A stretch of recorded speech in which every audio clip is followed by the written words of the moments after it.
Welcome back, everybody. So, Riv, Yeah. tell us a little bit about this.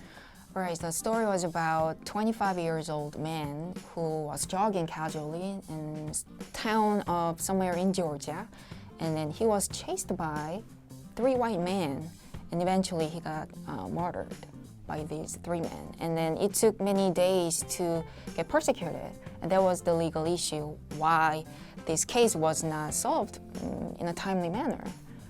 So that's why it's all about the deep, rooted the racial discrimination against a certain, people of colors in Georgia. And not only the matter of Georgia, it actually is a big hate crime throughout the whole states.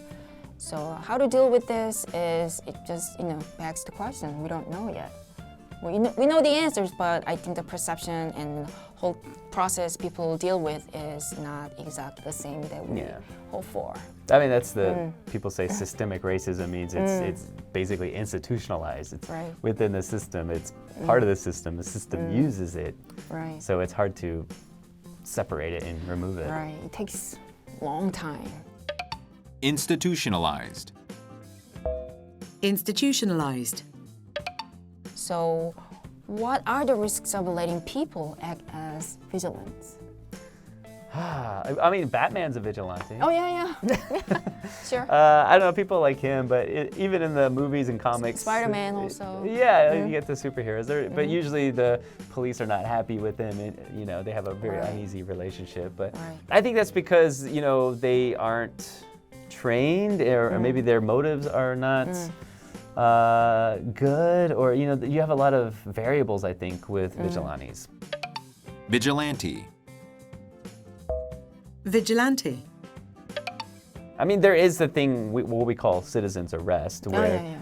a citizen can arrest someone, kind of hold them until the police arrive, if they witness a crime. But I think that's a little bit different than vigilante. So in the story, they chase him down. They have a shotgun, and they kill him with a shotgun, shoot him multiple times. Crazy. So pretext. What pretext should people be allowed to keep and use guns? What do you think? It's a very touchy issue. Yeah, it is in America. very touchy. Right. Very Outside of touchy America, it's not, but in America, it is.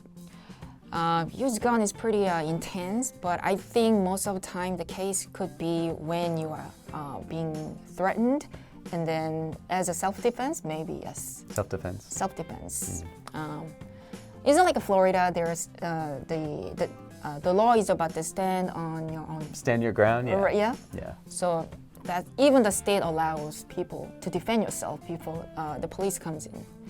I think that's the only pretext. Because otherwise, I don't like you. Bam, bam. That's crazy. I mean, even in the Wild West, they didn't do that. Yeah. So that was a long time ago, though.